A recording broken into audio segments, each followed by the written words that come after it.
నమస్తే అండి. Welcome to సనాతన స్టోరీస్. కార్తీక పురాణం 3వ అధ్యాయం చివరి భాగం. ఇప్పుడు 2వ రాక్షసుడు తన వృత్తాంతాన్ని చెప్పుట. ద్విజోత్తమ, నేను కూడా పూర్వజన్మలో బ్రాహ్మణుడనే.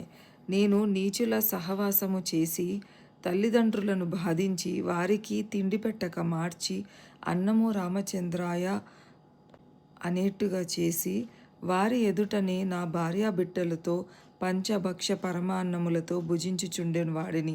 నేను ఎట్టి దాన ధర్మములు చేసి ఎరుగను.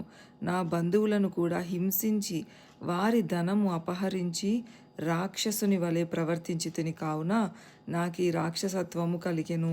నన్ను ఈ పాప పంకిలము నుండి ఉద్ధరింపుము అని బ్రాహ్మణుని పాదములపై పడి పరిపరి విధములుగా వేడుకొనెను.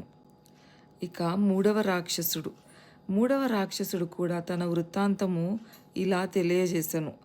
మహాశయ, నేను ఒక సంపన్న కుటుంబములో పుట్టిన బ్రాహ్మణుడను.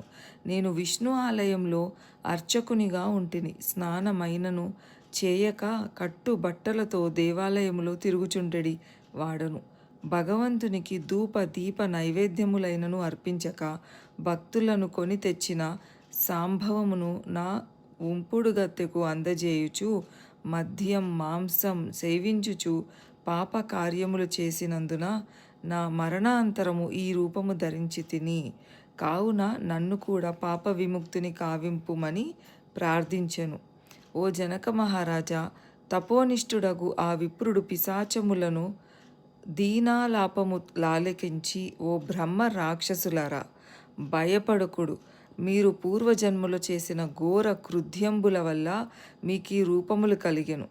నా వెంట రండు, మీకు విముక్తిని కలిగించుతును అని వారిని ఓదార్చి తనతో కొనిపోయి ఆ ముగ్గురి చేతను విముక్తి సంకల్పము చెప్పుకొని తానే స్వయముగా గోదావరిలో స్నానమాచరించి స్నాన పుణ్య ఫలమును ముగ్గురు బ్రహ్మరాక్షసులకు దారపోయగా వారి వారి రాక్షస రూపములు పోయి దివ్య రూపములు ధరించి వైకుంఠమునకేగిరి. కార్తీక మాసములో గోదావరి స్నానం ఆచరించినచో హరిహరాదులు సంతృప్తి నొంది వారికి సకల ఐశ్వర్యములు ప్రసాదించుదురు. అందువలన